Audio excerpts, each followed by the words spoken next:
Be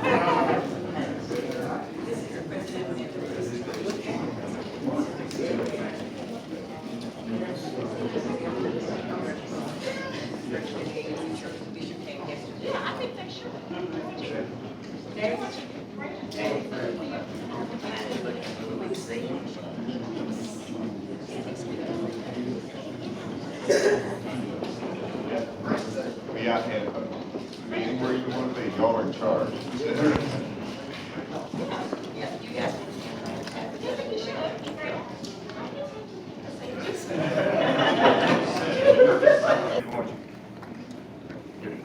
right in here. Welcome, everybody. This is a day that has been well over 2 years in the making. And for some, it's been a longer historical ride than even that. But during the last 2 years, I have been engaged in discussions with legislators, with friends, everybody I could grab and say that I think this legislation, giving Martin Luther King Jr. his own day, is important for the state of Arkansas. And the 2-year discussion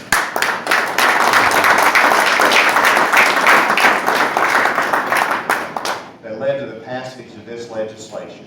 And the legislation encourages our young people to learn about the decisions of national leaders in times of crisis and on matters of conscience.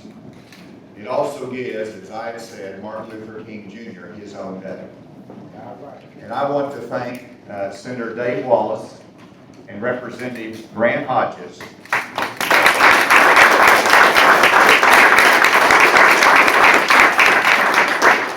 for their courage, for their commitment to sponsoring this legislation.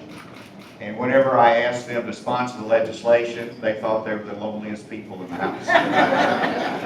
But they've gained many friends and much respect during this process. I want to thank the Legislative Black Caucus. We've been great partners throughout all of this. We've had early discussions.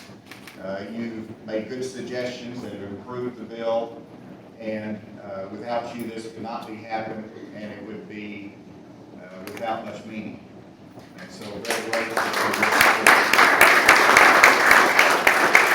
Representative Vivian Flowers, as chairperson, is here representing the Legislative Black Caucus. I want to recognize Senator Jim Hendrick. Yes. Is he here?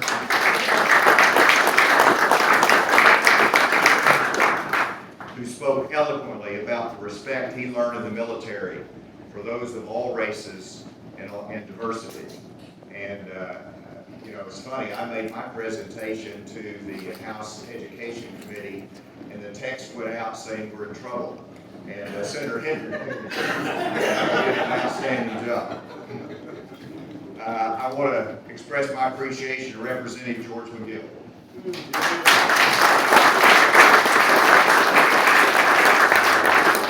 Smith, I might add, who talked about his great-great-grandfather, George McGill, who fought in the Civil War. And George, I want you to know, I would call legislators in my office, and I would say, I need you to support this bill. And I called one legislator into the office, and I asked for his support for this bill, and he says, Governor, my constituents think differently. I cannot vote for this, and I cannot support you. This morning, I got an email from that legislator, and I want to read a little bit to you. I will not identify him because I do not have his permission. But he said, Mr. Governor, last week you personally asked me to support SB 519. As you may recall, I regretfully told you that due to the numerous emails, texts, and calls, I would not be able to vote for the separation of MLK and Lee. I want to send you this email to apologize for inadvertently lying to you. You see, after much thought, prayer, soul-searching, and I must add, hearing the wonderful speech delivered by my dear friend, George McGill, I voted for it.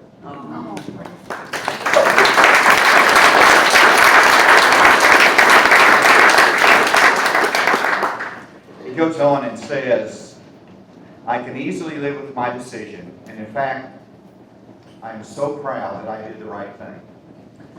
I think what this representative says really reflects what many learned through this process of the debate and of the discussion. And so, Representative McGill, thank you for your speech and those extra votes that you got.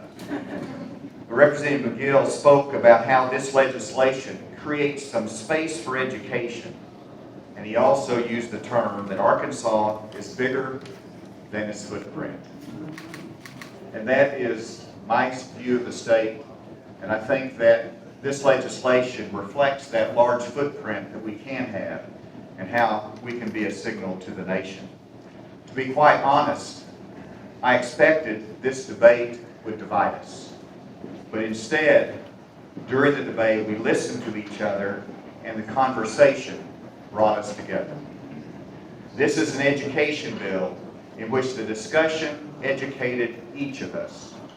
And we learned that history needs to be viewed not just from our own lens, but through the eyes and experiences of others. With that, I want to sign the bill, and we're happy to take any questions. And, other than the fact that it's my bill signing, I want everyone here to speak. But there's too many to share with, and y'all have done an incredible job that I wanted to recognize.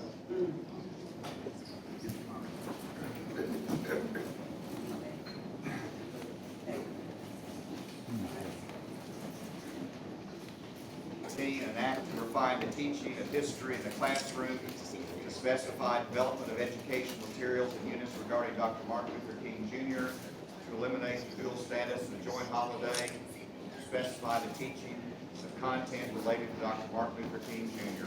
in conjunction with the corresponding holiday. I am signing it.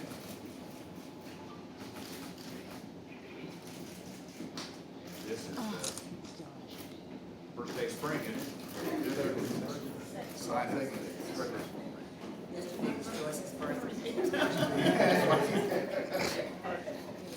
It is now.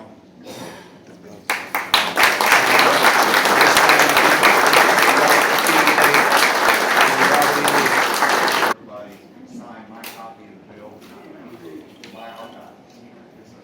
It means a great deal to me, and we actually have some additional copies of the bill if anybody else is for the legislators here. So with that, I'm happy to take any questions. Governor, you were a part, you gave the keynote address at the 9/11 prayer breakfast for the NAACP to the stars.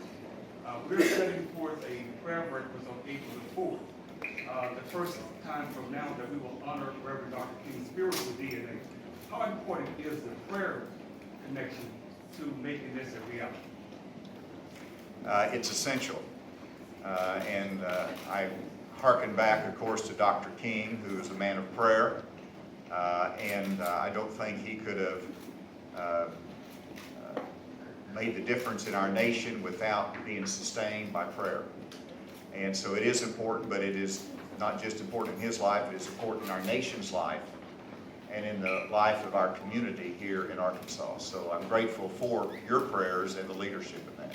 That's the National Day of Prayer. We're celebrating this day on behalf of Arkansas. Thank you. Governor, there's two other states in the union that have bills that combine the Robert E. Lee and Martin Luther King. What would you say to the lawmakers? You make that step before the session to say we're going to support this, you're going to back it, came to the committee hearings. What would you say to the other two states that still have these laws on the books and the process that you've gone through to make this change?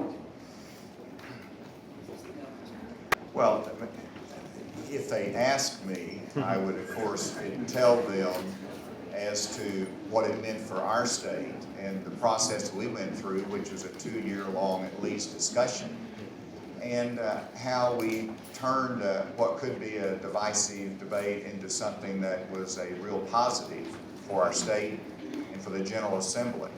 And that's all I would tell them. Those are decisions they have to make in their legislative body.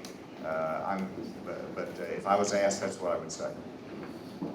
Governor, some of the opponents during the debate on this had questioned whether this would lead to reevaluation of other symbols of the Confederacy, Confederate memorials, the star on the state flag. I guess, how much farther do you think the state needs to go in reevaluating some, some of those other symbols that still may be divisive or may cause people pain? I think we're fine. I suppose there'll always be debate and discussion, but my objective is not to change history, to erase history, or to remove every remembrance of what our country has gone through. But it's to use that history to reflect and to understand all the different viewpoints that were represented during that difficult time in our history, and use it as the learning point that this legislation is designed to do. Governor, you invested a lot of political and personal